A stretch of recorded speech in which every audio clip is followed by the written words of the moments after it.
जल समर्पित करने के लिए।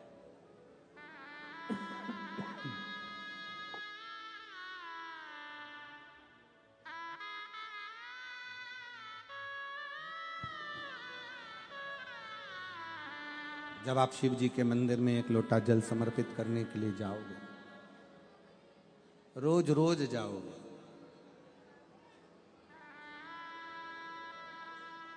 प्रतिदिन जाओगे, एक ना एक दिन उससे मिलन जरूर होगा, मिलेगा।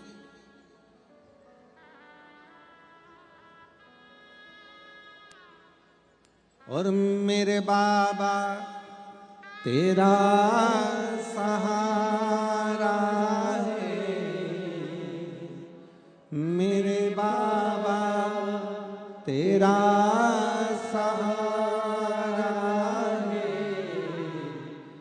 मेरी नैया का तू किनारा है, मेरी नैया का तू किनारा है, मेरे भोले तुझे पुकारा है, मेरे भोले तुझे पुकारा है, मेरी नैया का तू किनारा है, मेरी नैया का तू किनारा है। आप उसके मंदिर तक, आप उसके शिवालय तक जाते रहे, पहुंचते रहे।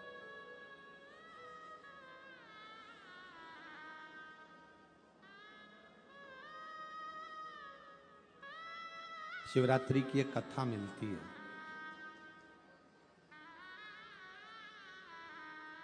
जंगल में रहने वाला एक भील पानी लेकर अपने बच्चों के भोजन की व्यवस्था करने के लिए एक पेड़ पर चढ़ जाता। उसको नहीं मालूम कि ये वृक्ष बेलपत्री का है। उसको ये भी नहीं मालूम कि उस बेलपत्री के वृक्ष के नीचे शंकर का शिवलिंग है कि नहीं है। बेलपत्री के वृक्ष के नीचे अगर एक कंकर भी पड़ा है तो वो शंकर का शिवलिंग ही माना जाता है।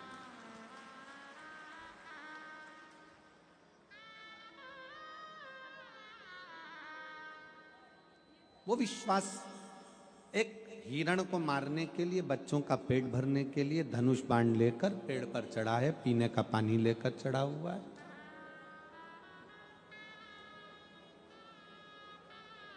पूरी रात हिरण का इंतजार करता है, पूरी रात।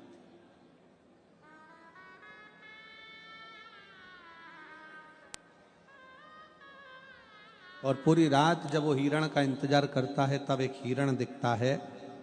उस हिरण को मारने के लिए वो बाण छोड़ता है। उसके पहले हिरण उससे निवेदन करता है कि मुझे मत मारो, मेरे बच्चे इंतजार कर रहे हैं।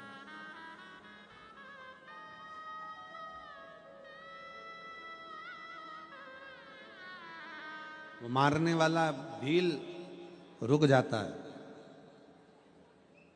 हिरण कहता है मेरे बच्चों को मैं दूध पिलाकर आ जाऊं, उसके बाद मुझे मार देना, फिर तू मुझे काट लेना, खा लेना। वो भील हिरण के वचन पर विश्वास कर लेता और कह देता है जाओ जल्दी आना। भील बैठा हिरण का इंतजार करता है कि आएगा आएगा आएगा। हिरण के साथ वालों ने कहा कि मत जा, अब तो तू बचकर आ गया, अब तो तू बचकर आ गया, मत जा। पर हिरण ने कहा, वो भील बेलपत्री के पेड़ के ऊपर बैठा था और उस पेड़ के नीचे एक कंकर पर भील के पानी का एक एक बूंद नीचे गिर रहा था। उस जगह पर मेरा शिव विश्वास के रूप में बैठा है। मुझे लगता है कि मेरा शंकर ही मेरा इंतजार कर रहा है, इसलिए मुझे जाना पड़ा। मुझे लगता है मेरा शिव मेरा इंतजार कर रहा है, इसलिए मुझे जाना पड़ेगा।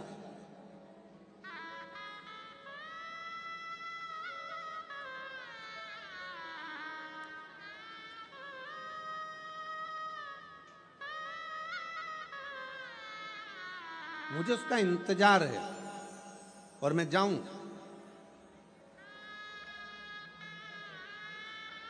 एक दीदी बैठी है जिसके घर में 25 साल तक औलाद नहीं हुई। आप जरा विचार करिएगा कि 25 साल में ऐसा कोई डॉक्टर छोड़ा होगा उसने इलाज के लिए? बोलो जरा, छोड़ा होगा?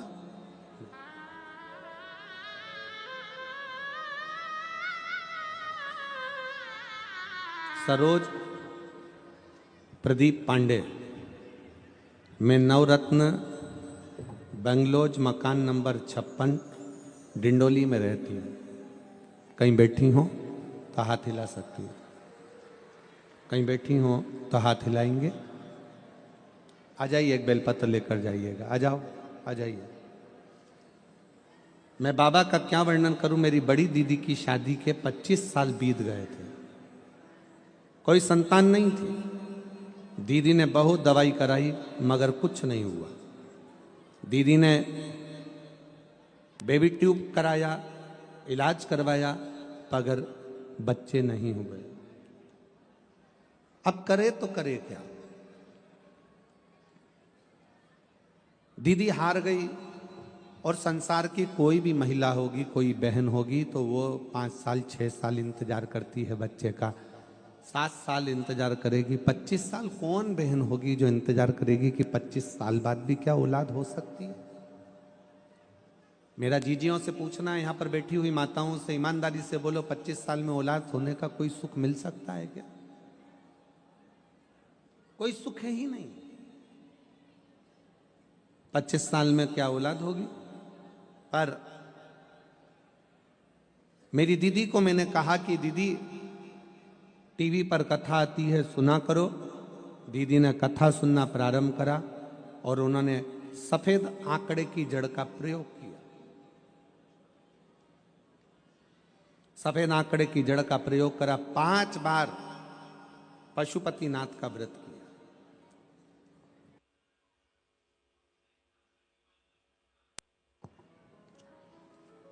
5 बार पशुपतिनाथ का व्रत किया।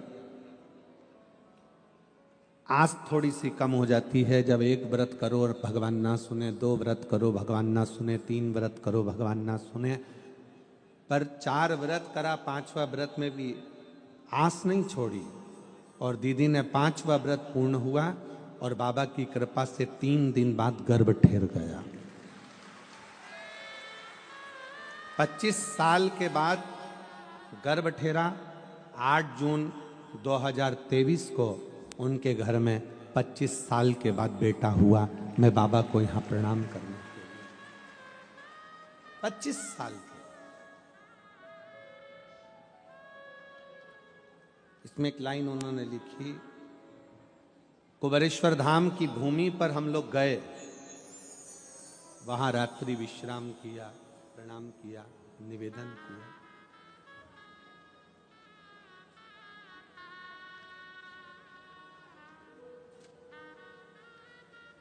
मेरी जीजियां, मेरे जीजा, मेरी बेटियां, बेटा मेरे बैठे हुए हैं, ये जानते हैं कि 25 साल में संतान आना ये बहुत कठिन विषय है, बहुत कठिन। एक पत्र और है।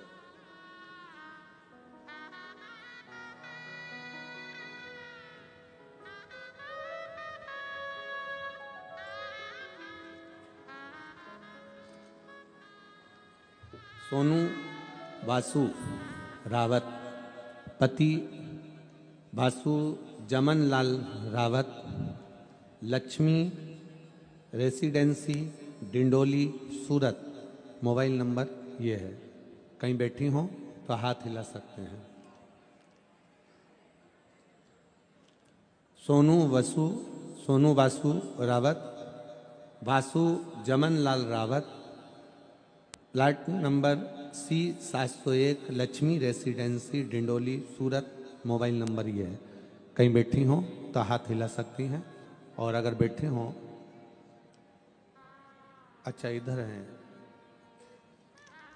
हाथ हिला सकती हैं एक बार, और फिर अगर बैठे हाथ हिलाइए और बेलपत्र लेने के लिए आ जाइए।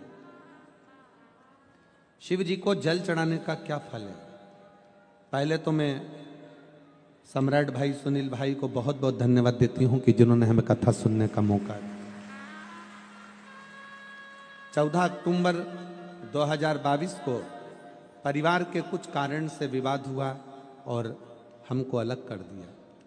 जब हमें निकाल दिया तब हमारे पास सिर्फ शरीर पर कपड़ा था और पैरों में चप्पल थी। ना रहने का घर था, ना खाने का कुछ था। पैसे तो गुरुदेव 1 हफ्ते तक हम घर तलाशते रहे रहने के लिए, तब जाकर एक रूम मिला। रूम फिर केवल 4 दीवारी का एक रूम था जिसमें कुछ भी नहीं था। पति पत्नी, ना सोने का ना खाने का। देखते देखते 6 महीने निकल गए उसी रूम में रहते हुए। हमारा व्यापार कुछ भी नहीं, कर्जे में लदालूम हो गए। परेशानियां पीछा नहीं छोड़ रही। पहली बार आपकी कथा सुनी तो थोड़ी सी हिम्मत आ गई, और हिम्मत यह आई कि आपने कथा में कह दिया कि मनुष्य का जन्म मिलता है तो बाबा ने कुछ ना कुछ तुम्हारे भाग्य में लिखकर जरूर भेजा है, हिम्मत मत हारना। बस वो बात अड़ गई। अब विचार कर लिया कि कुछ भी करते हैं, पंडाल में जाकर शिव महापुराण की कथा सुनते हैं। कहाँ जाएं? कुबेरेश्वर धाम में रुद्राक्ष महोत्सव था। हम नहीं जानते रुद्राक्ष उत्सव का महत्व क्या होता है, पर उस भूमि पर बैठकर हमने रुद्राक्ष उत्सव की कथा सुनी। पंडाल में बैठकर जब कथा सुनी, बाबा से विनय कर कर आए कि कोई भी ऐसा काम धंधा लगा दीजिए जिससे हमारे जीवन में थोड़ी सी उन्नति आए। तब कुबेरेश्वर धाम की मिट्टी को साथ में लेकर आ गए। प्रणाम करते, उस कंकर को एक कटोरी में रखकर पूजन करते और बाबा को बार बार नमन करते। आसपास में कथा होती, पंडाल में सुनने चले जाते। तब मेरे पति ने एक छोटा सा काम चालू करा। किराए के मकान में रहते और छोटे से काम को चालू कर कर बाबा की ऐसी कृपा हुई कि उस काम में भी कर्जा हो गया। अब काम में भी कर्जा हो गया, पति निराश हो गया, रोने लगा। हमने कहा चिंता मत करो, हिम्मत मत हारो, बाबा सुनेगा जरूर। अपन एक पंडाल में और कथा सुनने चलते हैं। फिर हम वापिस कथा के पंडाल में कथा सुनने चले गए। गुरुजी, पंडाल नहीं होता, यहाँ तो कुबेरेश्वर महादेव भंडार भरने के लिए आता है। गुरुदेव, सारी दुनिया छोड़ चुकी थी, केवल एक शिव जी पर भरोसा था। मंदिर जाना चालू करा, झाड़ू लगाना प्रारंभ करा, पोछा लगाना प्रारंभ करा, मंदिर में भगवान का श्रृंगार करना प्रारंभ करा, पशुपतिनाथ का व्रत किया, और बाबा ने जो छोटी सी एक दुकान किराए की ली थी उस दुकान को चलाना प्रारंभ करा। और गुरुदेव, मैं बाबा का क्या वर्णन करूं। मेरे बाबा ने ऐसा हाथ पकड़ा कि कथा सुनते सुनते बाबा की कृपा से धीरे धीरे धीरे धीरे धीरे धीरे करते हुए व्यापार बढ़ा, मकान लिया, फिर व्यापार बढ़ा। आज बाबा की कृपा से पूरा व्यापार 2 करोड़ 10 लाख के ऊपर का व्यापार चल रहा है। ये बाबा को मैं धन्यवाद देने के लिए आया। ये शिव है। एक लाइन लिखी है, गुरुजी आप कहते हो कि आप कथा नहीं कहते, बाबा कथा कहता है, पर सत्य बात है गुरुदेव, ये व्यासपीठ के सामने शिव ही कहता है और शिव ही करुणा करता है। शिव तत्व लाइन लिखी है, बाबा आपकी कृपा से सब काम हो रहा है, करते हो भोले बाबा मेरा नाम हो रहा है, करते हो भोले बाबा मेरा नाम हो रहा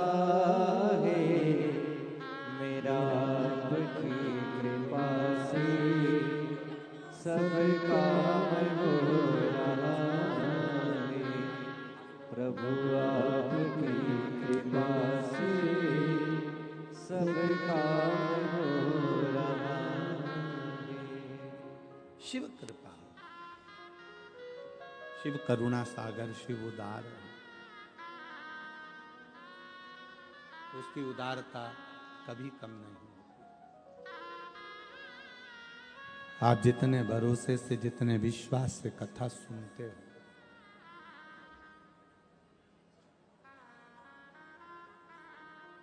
लाखों की भीड़ है,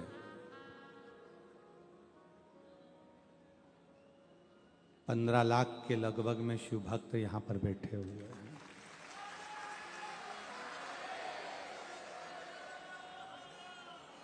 लाखों की भीड़ है, कोई सीमा नहीं है शिव भक्तों की। पूरी रात सफर करा है, पूरी रात चलते चलते चलते चलते यहां पहुंचे। केवल एक आस, एक विश्वास कि शिव है, खाली नहीं रह सकता।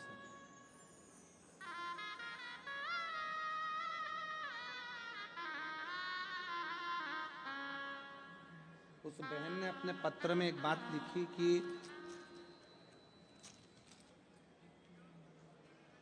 एक दो दिवाली तो हमारी ऐसी ही निकल गई कि हमारे घर में कुछ था ही नहीं।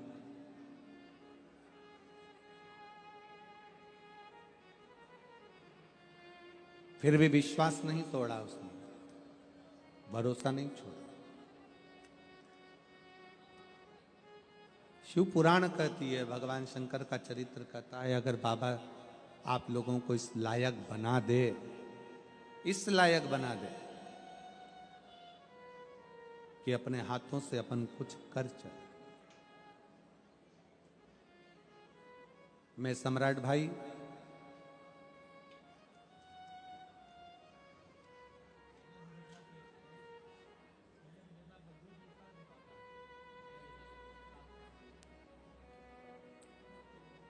आपको इस बात के लिए धन्यवाद देना चाहूंगा कि आप वास्तव में केवल नाम के सम्राट नहीं हो, दिल के भी सम्राट हो। साधुता है। कल सम्राट भाई, सुनील भाई, दोनों भाइयों ने मिलकर हमसे पूछा आशीष जी से कि रुद्राक्ष महोत्सव कब है। आशीष बोले 25 फरवरी का है। तो कहा सूरत के शिव भक्तों ने और आसपास के शिव भक्तों ने अन्नदान बहुत किया है, भोजन भंडारा भी चल रहा है। हमारा मन है कि जो भी अन्न यहाँ बचे वो कुबेरेश्वर धाम पर पहुँच जाए और वहाँ रुद्राक्ष महोत्सव में पाए। मैं सुनील भाई, सम्राट भाई, आपके इस भाव को, आपके इस विचारों को बहुत बहुत साधुवाद देता हूं कि इन शिव भक्तों ने शंकर के लिए दिया था और शंकर की भूमि पर ही जाकर अगर वो रुद्राक्ष महोत्सव में लगे तो इससे बढ़कर सुख क्या हो। उसके लिए आपको साधुवाद। एक बार जोरदार ताली बजाकर मैं सुनील भाई, सम्राट भाई को इस चीज के लिए बहुत साधुवाद। आपका ये विश्वास,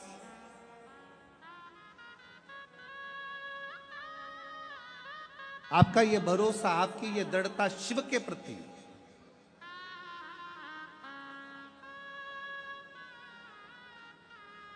शंकर के प्रति, और मेरी जीजियों, मेरे जीजाओं, मेरी बेटियों, बेटाओं, मेरी माताओं, एक बात अपने भीतर उतारिएगा कि शंकर के मंदिर में जब आप जल चढ़ाने के लिए जाते हो, शिव के शिवालय में जब आप पहुंचते हो, शंकर के मंदिर तक अगर आप पहुंचते हो, आप शंकर के मंदिर तक केवल आप उसके दरवाजे तक पहुंचते हो।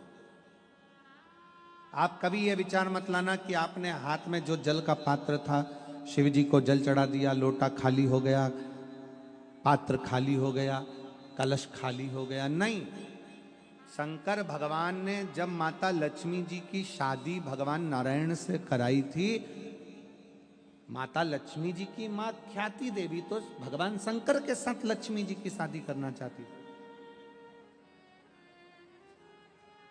लक्ष्मी जी की शादी तो शिव जी के साथ होने वाली थी, क्योंकि लक्ष्मी जी की मां माता ख्याति देवी ने विचार कर लिया था अपनी बेटी लक्ष्मी का विवाह शंकर जी के साथ करूंगी। और भगवान नारायण ने भगवान शंकर जी से कहा कि लक्ष्मी का प्रेम, लक्ष्मी का स्नेह और मेरा प्रेम लक्ष्मी के प्रति,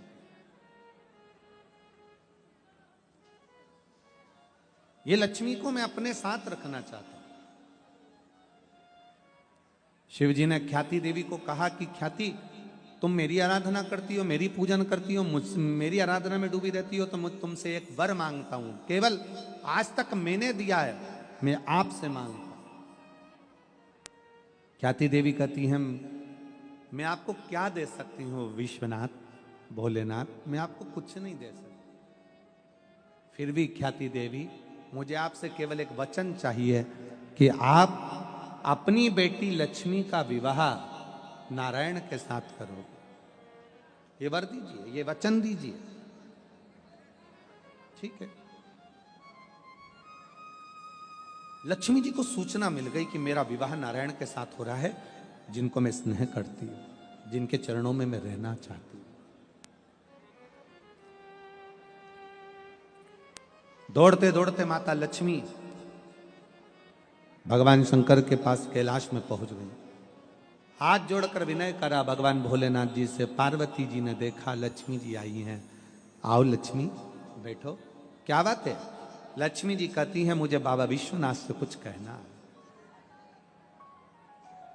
भगवान शंकर नेत्र खोले और लक्ष्मी का आदर करते हुए बोले, लक्ष्मी आप आइयो, आपको नारायण मिल गए, इससे बढ़कर क्या प्रसन्नता होगी? कैसे आना हुआ? लक्ष्मी जी कहती हैं, मैं नारायण की तो सेवा करूंगी, पर आपके चरणों की भी मुझे सेवा करना है। मुझे आपके चरणों में रहना, आपकी सेवा करना है। शंकर भगवान ने कहा, लक्ष्मी अगर सेवा करना चाहती हो तो बस इतना करना कि कोई मेरे शिवालय में अगर एक लोटा जल चढ़ाने के लिए आए, उसका चढ़ा हुआ जल जब मुझ पर चढ़ जाए, उसका लोटा खाली ना जाए, उस लोटे के साथ में, उस कलश के साथ में, उस कलश के अंदर मेरे दरवाजे से लक्ष्मी उसके दरवाजे तक जाए। सारी समस्या का हल एक लोटा जल। एक लोटे जल में सब क्या है जो दुनिया का कल बदल दिया इस लोटे के जल ने?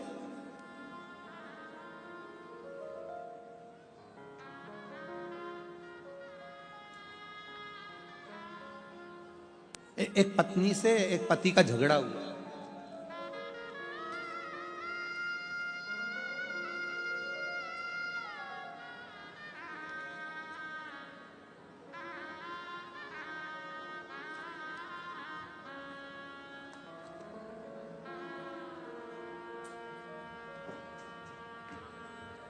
माधुरी नीलेश बोर से। हमारा घर नंबर 35 दत्तात्रेय नगर, पालनपुर, पाटिया, अड़ाजन, सूरत। ठीक है, तुम पढ़ के सुना दो, चलो जाने दो तुम। चलो बोलो। माधुरी नीलेश बोर से, घर नंबर, जम के बोलो, 35 दत्तात्रेय नगर, पालनपुर, पाटिया कि पार्टी दिया? अच्छा, पाटिया, अड़ाजन, सूरत। मोबाइल नंबर ये, कहीं बैठी हो तो हाथ हिलाइएगा। दोनों पति पत्नी में झगड़ा हो गया। 5-6 साल तक संतान नहीं हुई, 7 साल संतान नहीं हुई, 8 साल संतान नहीं हुई, 9 साल संतान नहीं हुई, 10 साल संतान नहीं हुई। पति ने कह दिया कि कोई देवता में होता नहीं होते, पूजन पाठ सब बंद। कितनी सारी जगह से गोदी भरवाई, ढेर सारा नरियल ले लेकर आ गए और संतान का सुख नहीं। सब बंद। एक रिश्तेदार के कहने पर मैंने कथा सुनना प्रारंभ करी और अपने पति से कहा कि अपन दोनों मिलकर पशुपति व्रत करते हैं। पति बोला ये पशुपति व्रत क्या होता है? मैंने तो कहीं पढ़ा ही नहीं। वो सीवर वाला महाराज बताता है। अब पशुपति व्रत का एक नियम बड़ा भारी होता है कि पत्नी अगर व्रत कर रही है तो उसकी भी थाली अलग जाती है, और पति अगर व्रत कर रहा है तो उसकी भी थाली अलग जाती है। पत्नी का भी प्रसाद अलग जाता है, पति का भी प्रसाद अलग जाता है। इसके भी दिए अलग जाते हैं, उसके भी दिए अलग जाते हैं। अब पत्नी ने पति को पकड़ा दी थाली। ऐसा दिया जलाने से कोई बच्चा होता है? वो लिख रही है कि आज मेरे पति मुझे आपका नाम ले लेकर बार बार धन्यवाद देते हैं कि 10 साल के बाद मेरे घर में औलाद हुई है। 10 साल के बाद मेरे घर में औलाद हुई है। 10 वर्ष के बाद बेटे का फोटो भी लगाया उन्होंने, बच्चे का फोटो। 10 वर्ष के बाद मेरे घर में औलाद हुई। ये शिव कृपा से ही, शिव उदारता से हुई। एक का विश्वास दृढ़ है, दूसरा विश्वास से डोला हुआ है, क्योंकि उसको लगता है कि ये सब आडंबर हो सकता है, ये सब नाटक हो सकता है।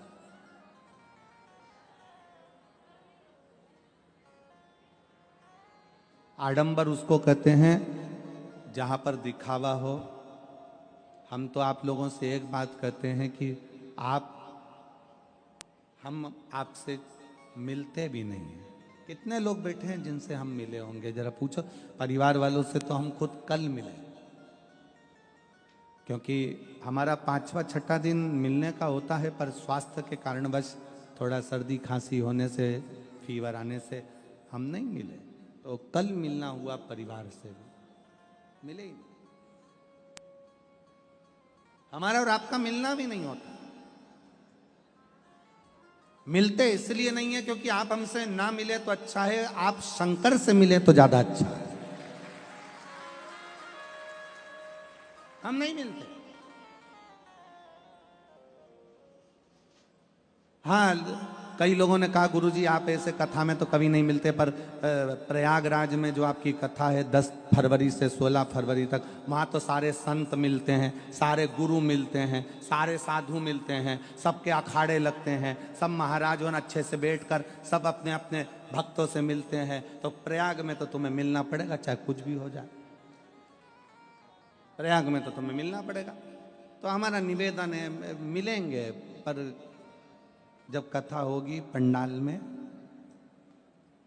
शिव जी कथा बाच रहे होंगे, शंकर जी कथा सुन रहे होंगे, उसी समय पर आपका और हमारा सबका मिलन हो जाए।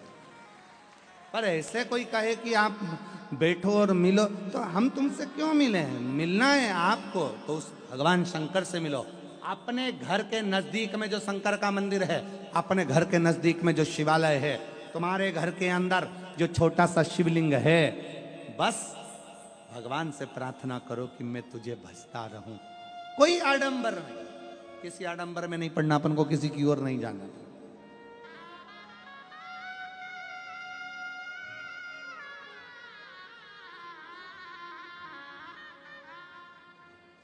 बहुत दिखावा होता है दुनिया में। लोग कहते हैं हमारे पास में आओ, हम तुम्हारा दुख मिटा देंगे। मेरे पास आना, मैं तुम्हारी तकलीफ मिटा दूंगा। मेरे पास आना, मैं तुम्हारा दुख मिटा दूंगा। नहीं नहीं, शिव महापुराण की कथा कहती है दुख तुम्हारा है, तकलीफ तुम्हारी है, तो मिटाना भी तुम्हें ही पड़ेगा। दुनिया में कोई नहीं मिटा सकेगा। पेट तुम्हारा दुखा है तो दवाई तुम्हें खाना है, सिर तुम्हारा दुखा है तो दवाई तुम्हें खाना है। तुम्हारा पेट दुखे और पड़ोसन को दवाई खिलाओगे तो असर नहीं करेगी।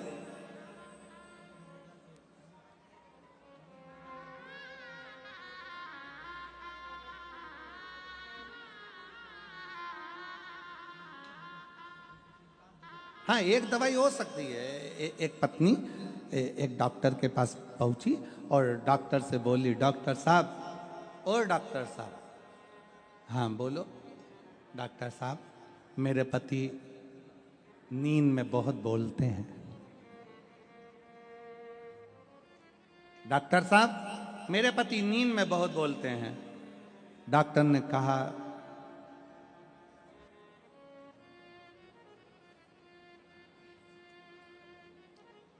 इनको दिन में बोलने दिया करो। जो दिन में बोल लेता है वो नींद में नहीं बोलता है, और जो दिन में नहीं बोल पाता, मन में भर भर के बैठा रहता है, तो रात को सोते सोते गुर्राटे में भी बड़बड़ाता रहता है। इनको दिन में बोलना, दिन में बोलना।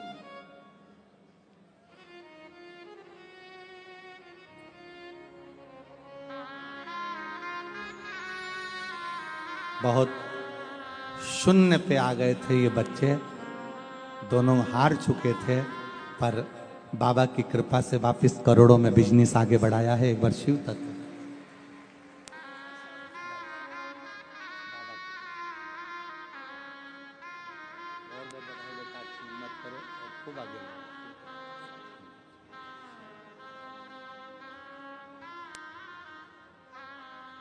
घर से निकले थे तब कुछ नहीं, शून्य, केवल पाँव में चप्पल थी, मकान भी नहीं था, एक जोड़ कपड़े में बाहर निकल।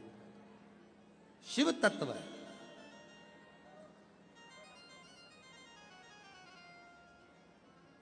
शंकर की कथा कर रही है, भगवान शिव का चरित्र कर रहा है, शिव पर करा गया भरोसा टूटता नहीं, कभी भी टूटेगा नहीं। इसलिए आप सबसे निवेदन है, आओ प्रयागराज की भूमि पर कथा सुनने के लिए आओ, क्योंकि प्रयागराज में केवल कुंभ नहीं है, प्रयागराज में महाकुंभ है। महाकुंभ, और महाकुंभ का मतलब क्या होता है? अर्ध कुंभ 6 वर्ष में आता है, पूर्ण कुंभ 12 वर्ष में आता है। नासिक में, हरिद्वार में, प्रयाग में, उज्जैनी में ये 12 वर्ष में कुंभ आता है।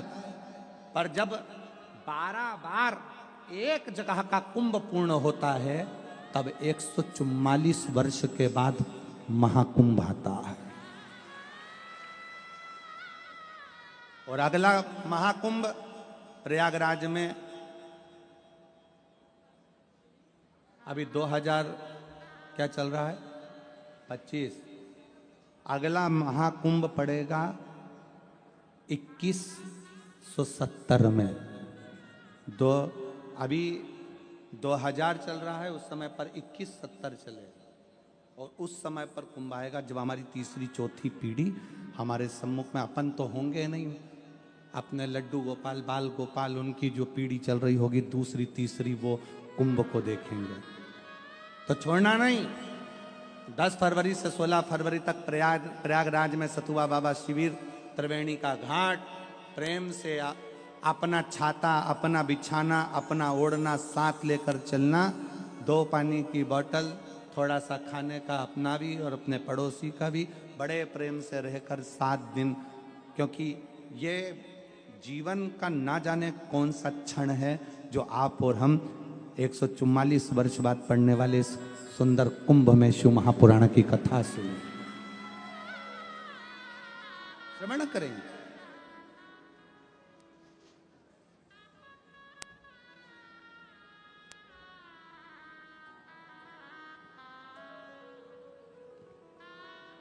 और तेरे डमरू की धुन सुन के मैं काशी नगरी आई हूँ, तेरे डमरू की धुन सुन के मैं काशी नगरी आई हूँ, तेरे डमरू की धुन सुन के मैं काशी नगरी आई हूँ, मैं काशी नगरी आई